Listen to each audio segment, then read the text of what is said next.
Okay, I was chatting, texting through YouTube today with a coach. He said he was interested in the uh, the three areas that we talk about, and we sort of generated this from CGAP Run. Okay, CGAP Run, we have a read spot. It's the inside leg of the tight end or the ghost tight end.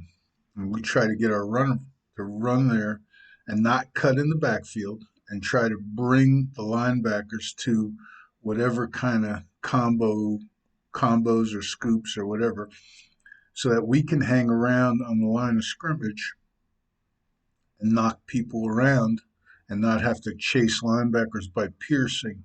That's the way we envisioned it. And the whole idea wasn't so much to move the ball as it was to not go backwards. Okay, we figured we're going to move the ball, with numbers, grass, and angles, and our ability to play down and distance, and our the fierceness and the technique and all that other stuff. We're going to move the ball, but what we didn't want to do was ever go backwards. So we wanted to make sure that nobody got in between us, and that's how the techniques developed.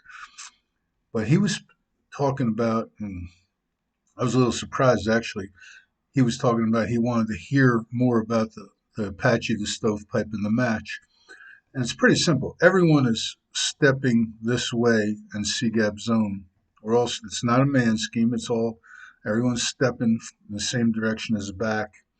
And they used to say that all these guys in the back all ought to look the same when they step. And we kind of took that and said, nah, maybe not. Um, it's going to depend really on leverage, and leverage is advantage, and advantage determines technique. So the way we felt, anybody that this guy blocked that was outside of him, he had leverage on that defender. Okay, so he didn't want to give up the leverage by hooking him. We weren't trying to put the ball out here. Okay, we felt like out here was too hard to control the flow of the linebackers. We wanted to put the ball here. We wanted to slant run it because we wanted to get away from the eighth guy, but we didn't want to put the ball out this way. And there's a lot of big plays out there, points around the perimeter. Tony DeMeo will say that all the time, and it's true. But we wanted something that we could slam bang, get at least four hands on down linemen, and ensure that we get somebody up on the linebackers. Okay. So anyway, the match, we said don't cross the defender's midline. Whatever technique you want to use, we said don't cross the defender's midline, and if possible, drive him out the sideline, drive him out off the field out the sideline, and torques and things like that were the what we developed. Stepping this way, we had to count on the tackle stepping with us to help out for spikes and things like that. Okay. The stovepipe, we said that the back running like this could make these two guys right. And what they had to do was cover up down linemen that were in the stovepipe. Okay. And by cover, we said you got to get in front of these guys so the back can't see them. And wherever you wind up taking this guy, if you take him back, if you throw him in, if you stuff him to the next guy, if you tear him out, tear him or tearing the defense open, this back will make you right. Okay. Okay. So he started out right. And sometimes he gets shoved back in the stance, but that's the cost of doing business. We have to use torques and things to tear this guy open. But we didn't want to give up the leverage. These guys we had to establish at least even leverage. And these guys, we said, well, in the old days they would say everybody has the same technique, and we said, well, no, these guys just don't want anybody on this side of the stovepipe to pursue and get into the ball. We want an Oklahoma drill with two blockers and a tailback. So we said to these guys, encircle people. Okay, Apache, like the Apaches encircled Custer. You've heard me say, if you followed me, you've heard me say that 1,000 times. So we weren't going to a man, we were going to establish leverage to eliminate pursuit. We didn't care if these guys penetrated here. Our golden rules: don't let anybody get between you and the next guy. And we said everything, all the open legs were going this way, and we could see. He could see him. He could see him. He could see him, etc., and so on. But we didn't ever want him to look back and see him. We wanted him to feel him. So we said that that's the blind side of the center. That's the see side, see with your eyes of the center. And that's where we kept the open leg when we were in air. And then we came up with the green light, red light, yellow light thing, which I think has been pretty handy. Okay. Um, I don't want to get into fronts and things like that right now because I'm just talking about leverage. Leverage. He has leverage on the read spot. These guys don't really have leverage, but if they're able to get in front of the defenders, he can make them right by just like think of this as a stovepipe. And here comes the smoke. But when that back cuts all the way behind it, the linebacker's back out. Now we don't care. Like let's go to the center. Let's say he's going to Apache, a man in the A gap, and the man plays into the stovepipe. Well, guess what? Now the center's in the stovepipe, and the back can make him right. So if you take the defender to the read spot, okay, don't let the defender go to the read spot. But if you take him to the read spot, the back will make you right. Okay, and that's pretty much the way it was. Okay, the way it is. I don't know I don't know if anybody's using this stuff. I think some people are. Um, I know some people are, but I'm going to change this for a second. Just hang on. Okay, so now what we have here is a gap read spot, and everyone's stepping this way, or the guard pulling on power or counter or whatever.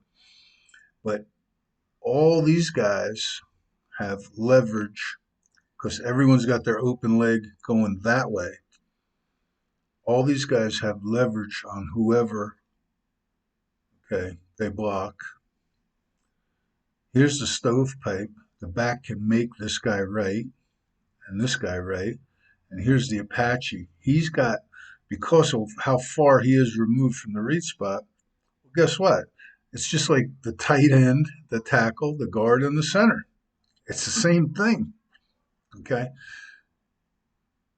His footwork, when you're running power a little wider, I mean, it changes all this around. But in the A gap stuff, this is the way we think of it.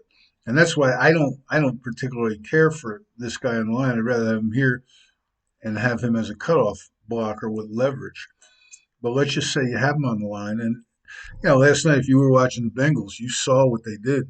This defensive end played out to the tight end. The tight end actually Apache'd him and turned him out. I wouldn't have done that because the puller was a wide thing. They must have been running bounce power. The puller wound up blocking the defensive end that came off the tight end. Okay, I would have just squared the air if the guy played out, and the puller would have blocked him anyway. And none of these, there was a wing here. None of these guys folded on it, and the thing just went to the house. The tackle was able to add himself into the match area and block the backside backer. Now, if that backer had got into the stovepipe, he'd want to put his head in front. Okay. Uh, that's just the way it is. If he got him in the match area, he'd want to throw him that way if he could. Okay. But it's the same, it's the exact same thing. Here's a stovepipe, cover people up. You have a nose in the gap, green light, get in front of them, cover them. The back will make you right. Okay. Uh, we use chip double teams here, and we use dig double teams here. This is what we've been calling the accordion side. Okay. This is the veer side. And, we're all blocking veer. I mean, it's wishbone veer. That's what it is. The only difference is this. we don't pierce right away. Okay, so before this guy, let's say that end played out that tight end, he's free. We wouldn't have him go like this. We'd have him go like this because we wouldn't want anybody running through us to the read spot. We'd want to establish leverage on the read spot before we gain ground. Okay, same with this cat. If you have a four eye here, basically what we're saying, let's say we're running power. Okay, so we're down a man, the center's used up, we're blocking the nose, whatever, and there's a four eye. We don't want to block the four eye because if we block him, we're not sure if we'll ever get leverage on him, and it's too hard for the back to make us right. We have to drive his ass all the way down here. What we'd rather do is chip him and give access to the tight end. Now, if it's a four eye, he's going to make a choice. He's either going to step in and he's easy to move. He's going to step out and he's easier to apache, or he's going to get double teamed because he's lagging on the tackle. And the he's got an open leg and a free hand to take care of what's ever coming over the top of this thing. So the two of them will take that as a double team and they'll drive it in there. Okay, but the whole thing is nobody gets between these guys. Nobody gets between these guys. Nobody gets between these guys. And that's the way we do it. I don't know if it's good, bad, or indifferent, uh, but if you're, you know, if you're wondering how we did it, that's how we did it. Okay, of course, if it's a five technique, we want to chip back and give this guy a chance to get in front. And guess what? If he gets in front, where is he at? He's in the stovepipe. I don't know. It's not that hard. Okay, if we're doubling the three, he's chipping, the guard's chipping, tackle covers. The guard by chipping gives him access to cover, and guess what? They're in the stovepipe. Okay, if this three spikes in, the guard tears him. The tackle builds a wall.